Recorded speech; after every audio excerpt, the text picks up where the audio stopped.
J Abraham নামের একজন ভদ্রলোক আছে, ওয়ার্ল্ডের খুব নাম করা business strategist. So J Abraham বলছেন there are only 3 ways to grow a business, any business. আচ্ছা, সো আমরা অনেক সময় ভাবি 100টা 500টা এরকম না, দেয়ার আর অনলি শুধু 3। তিনটা। তখনই তো লাইফটা সহজ হয়ে যাচ্ছে, আচ্ছা, তাই না? So what are the 3 things? Number 1, increase the number of clients. Number 2, increase the average transaction value. Number 3, increase the frequency. So খুব সহজ হয়ে গেছে না?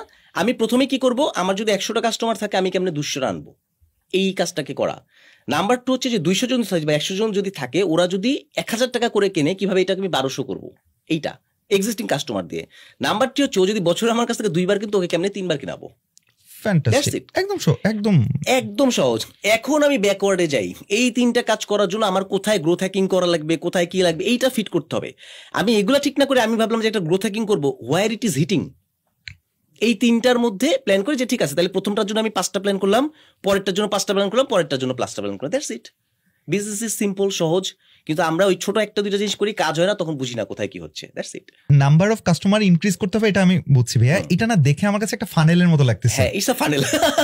তাই না? মানে আমি মানে নাম্বার অফ কাস্টমারকে বাড়াবো, ওরা আসবে এবং ওর কাছে কিভাবে আরেকটু বেশি বিক্রি করা যায়, এবং আস্তে আস্তে ওকে দিয়ে আমি বেশি কেনাবো, তারপরে রিকারিং করে ফেলা। ভাইয়া আমি যেহেতু চোখে একটা ফানেল দেখতে পাচ্ছি, আপনি একটু ফানেলটা আমাদের আরো ক্লিয়ার করে দেন। আমি কিন্তু যেগুলো বলছি সবকিছু কিন্তু কানেক্টেড। এই জন্য কিন্তু আমি প্রথমে বলছি growth is a framework, not a guess work, right? তাহলে এই যে ফ্রেমওয়ার্ক ফানেল চলে আসছে, এটা কিন্তু একটা ফানেল হয়ে গেল।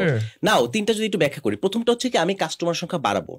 এখন যখন আমি বাকি 2টা মাথায় থাকবে না, তখন কিন্তু আমি ভাববো যে না, 2 টাকা বেশি খরচ করলে তো আমার কষ্ট হয়ে যায়, কাস্টমারকে আমি সার্ভ করবো না, এই টাইপের জিনিসপত্র। যখন আমি জানি যে আমার আরো 2টা পরের স্টেজ আছে, তখন আমি কি করবো, এবার কাস্টমারকে ধরার জন্য কি করতে পারি, আই ক্যান ব্রিং, আমরা 2টা জিনিস বলি, একটা হচ্ছে লিড ম্যাগনেট আর একটা শব্দ বলি ট্রিপওয়্যার। এই 2টা জিনিস আমরা ব্যবহার করি। লিড ম্যাগনেট কি? লিড ম্যাগনেট ইজ কারো কাছ থেকে কোনো টাকা পয়সা না নিয়ে তার ইনফরমেশনটাকে কালেক্ট করা, আইদার ইমেল হোক, মোবাইল নাম্বার হোক, যাকে যেন তাকে আমি এরপরে ডিরেক্টলি রিচ করতে পারি। কারণ আমার ওয়েবসাইটে অনেক মানুষ এসে চলে যায়, আমার ফেসবুক পেজে অনেক মানুষ এসে চলে যায়, আমাকে অনেকে মেসেজ দিয়ে চলে যাচ্ছে, বাট আমি ওকে কারেক্ট করতে পারি কিনা। এইটা কিভাবে হতে পারে, কোনো একটা ভ্যালুয়েবল ইনফরমেশন দিলাম, দেন আমি আবার তাকে রিচ করলাম। ট্রিপওয়্যার জিনিসটা কি? ট্রিপওয়্যার জিনিসটা হচ্ছে আমার প্রোডাক্টের মধ্যে এমন কিছু থাকবে যেটা মানুষজন নেবে। আমি একটা এক্সাম্পল দিই। আমি যখন 2013-14 সালের দিকে ই কমার্স একটা বিজনেস লঞ্চ করি বাংলাদেশে, এখন তো ই কমার্স খুব পপুলার, ওই সময় কিন্তু ই কমার্স নিয়ে অনেক কষ্ট হয়েছে। তো ওই সময় আমি এই জিনিসগুলো কিন্তু শিখে আমি একটু অ্যাপ্লাই করার চেষ্টা করলাম, যে বাংলাদেশের একটু বিদেশি জিনিসপত্র অ্যাপ্লাই করি না, একটু দেখি কি হয়। এই জন্য এখন বলতে পারতেছি কনফিডেন্টলি। সো তখন আমি কি করলাম, যে ফিজিক্যাল প্রোডাক্ট আমি এখন ট্রিপওয়্যার কেমনে দেবো। সো আমি দেখলাম যে আমি যে জুয়েলারি আইটেম নিয়ে আসলাম, ঠিক আছে, আমি আমার চাকরির পাশাপাশি তখন এই ব্যবসাটা করি। সো জুয়েলারির মধ্যে একটা আংটি দেখা গেল প্রচন্ড মানুষজন পছন্দ করে, এইটার দাম ছিল 150 টাকা। ঠিক আছে, আমি এটা 150 টাকায় সেল করতাম। আমি এই আংটিটার দাম 70 টাকা করে দিলাম। মার্কেটে এই আংটিটা 150-200 টাকার কমে কেউ নিত না। এটা 150 টাকার আংটি বলতেছি, আমি কিন্তু 500 টাকার প্রোডাক্টের কথা বলতেছি না। যখন 70 টাকা বলছি, তখন এইটা দেখে সবাই এটা 70 টাকা দাম মেসেজ দিচ্ছে, আসলে কি এটা 70 টাকা দাম, আসলে কি 70 টাকা দাম, কোয়ালিটি কি ভালো? বলছি হ্যাঁ। যখন তারা বলছে, তখন তারা এটা অর্ডার দিতে গেছে। এখন 70 টাকা যখন অর্ডার দিচ্ছে, তখন কিন্তু 70 টাকা দেয় না। তখন কিন্তু এই যে আমি সেকেন্ডটা, যে অ্যাভারেজ অর্ডার ভ্যালু, আমি বলছি যে তোমার যদি 600 টাকার উপরে দাও তাহলে ডেলিভারি ফ্রি, ঠিক আছে। এখন এই আংটি কেনার মাধ্যমে এর আগে অনেকে আমার কাছ থেকে প্রোডাক্ট যারা কেনে নেয়, যারা ডিসিশন নিতে পারতেছিল না, এরকম মানুষজন আমার কাছ থেকে ফার্স্ট টাইম কিনেছে।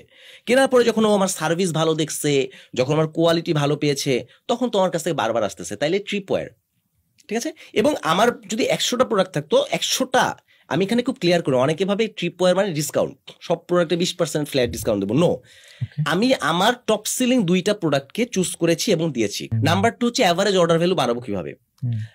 যখন আমাদের ওই যে বললাম যে আংটিটা যখন যাচ্ছে, তখন আমি একটা বান্ডেল করে দিচ্ছি হয়তো, রাইট, যে অ্যাভারেজ অর্ডার ভ্যালু বলতেছি, যে বা সে যখন আমাকে মেসেজ দিচ্ছে, তখন আমি বলছি এটার সাথে আরেকটা জিনিস কিনো। সো এইভাবে করে বাড়ানো হচ্ছে। সো অ্যাভারেজ অর্ডার ভ্যালু অনেক জায়গাতে বাড়ানো যায়। একটা হচ্ছে যখন কেউ অর্ডার করতেইছে, ওই সময় যদি তাকে কিছু একটা দেওয়া যায়, যেমন আমার কাছ থেকে কেউ একজন 1000 টাকা জিনিস কিনতেছে, ছোট্ট একটা যে গ্রোথ হ্যাকিং ছোট্ট করে লিখে দেওয়া, যে তুমি জাস্ট এইটাকে 1 ক্লিকে 100 টাকা অ্যাড করে নাও। সো কেউ যখন একটা জিনিস চায়, সে কিন্তু শুধু ওইটা চায় না, ওইটার আশেপাশে অনেক কিছু চায়। যেমন যে একটা কোর্স নিচ্ছে, তার দরকার হচ্ছে যে একটা ইবুক হইলেও ভালো হয় সাথে। কোর্স তো দেখবই, স্লাইডটাকে দেওয়া যায় নাকি ফ্রি। আমি যদি 100 টাকা দিয়ে দিলাম, এই 100 টাকা পিছে তো আমার কোনো কষ্ট নাই, উইদাউট এনি কস্ট। তখন আমার এই 100 টাকা করে কিন্তু অনেক টাকা হয়ে যাচ্ছে, এবং এই টাকাটা পিওর প্রফিটেবল মানি। ওই 1000 টাকার পরে এই 100 টাকা কিন্তু makes a lot of difference, because প্রথম 1000 টাকায় আমার লাভই ছিল 100 টাকা, পরের 100 টাকার ওই 100 টাকা কিন্তু আমার প্রফিট। সো 1000 টাকা আমি 100 টাকা লাভ করতেছিলাম, 1100 টাকা আমি 200 টাকা লাভ করতেছি। The profit is double, it makes all the difference in the world. আর নাম্বার থ্রি কি ছিল? ফ্রিকোয়েন্সিটা বাড়াবো কিভাবে?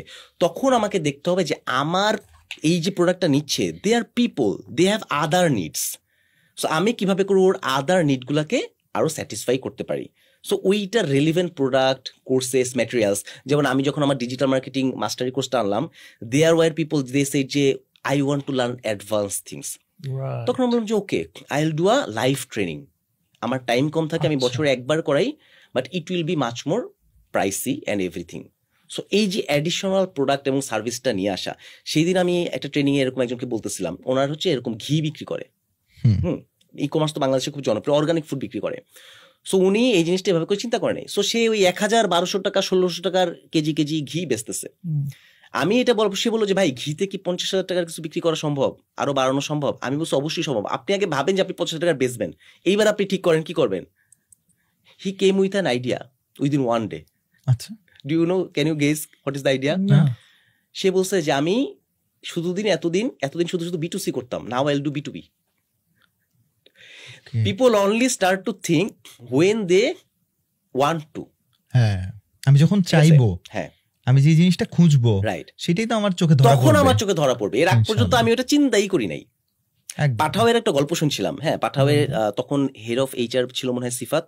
তো ও একদিন বলতেছিল, পাঠাও যখন বাইক নিয়ে আসে ওরা প্রথমে ছোট করে শুরু করে, হ্যাঁ, তারপরে যখন একটু বড় করে একটা ফান্ডিং পেলো, দেন দে স্টার্টেড থিঙ্কিং যে আমরা 10,000 রাইড প্রতিদিন দেব। তো এইটার জন্য ওরা পেপারে বিজ্ঞাপন দেয়, এবং ওদের প্ল্যান ছিল যে আমরা মানুষকে মোটরসাইকেল কিনে দেবো, ওরা চালাবে, এইরকম একটা মডেল।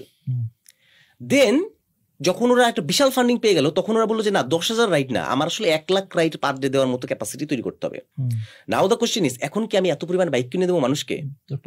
তারপরে ওরা সারা রাত বসে চিন্তা করা শুরু করলো, what will we do, and then that idea came যে আমাকে যে জিনিসটা করতে হবে সেটা হচ্ছে আউটসোর্স করে দিতে হবে। মানুষ তার বাইক দিয়েই করবে, আমার মডেলটা চেঞ্জ হবে, প্রাইসিং মডেলটা চেঞ্জ হয়ে যাবে। এখন সবাই বলবে ভাই এটা তো আমরা সবাই জানি। You know now, you didn't know it 2015, right? 15 সালে আপনি জানতেন না, ঠিক আছে? That changed everything. So this is war, যখন আমরা চিন্তা করি, অনেক সময় আমরা ভাবি যে গ্রোথ ডাবল করব, ঠিক আছে, 50% করব, একটু বাড়াবো, 10% বাড়াবো। বাট রিমেম্বার, যখন আমরা 10 গুণ বাড়াতে চাই, that is easier than doing 5%। It is always. এটা শুধুমাত্র বিজনেসের ক্ষেত্রে না, পার্সোনাল লাইফেও এই জিনিসটা ট্রু। যখনই আমি ভাববো আমি একটু বাড়াবো, এই যে পানির গ্লাসের মতো, ঠিক আছে, তখন আমি চেষ্টা করবো চেপে চুপে কেমনে কাস্টমার থেকে 2 টাকা কম দিয়ে, কাস্টমার সার্ভিস একটু কম দিয়ে, এখানে একটু টাকা কমাই, ওখানে একটু টাকা কমাই, 2 টাকা বাড়াইতে পারি। যখন আমি ভাববো যে আমাকে 10 গুণ করতে হবে, তখন আমার মনটা ওপেন হয়ে যাবে, আমার মাইন্ডটা ওপেন হয়ে যাবে, তখন আমি বড় বড় দিকে তাকাবো, and I will bring ideas from there. Then my model will change, my pricing strategy will change, my game will be changed. You have to play the right game. খেলাটা চেঞ্জ করতে হবে। ওই একই খেলা মার্কেটে খেলে যদি আমি বলি যে আমি অনেক কিছু করে ফেলবো, হবে না। You have to play a different game.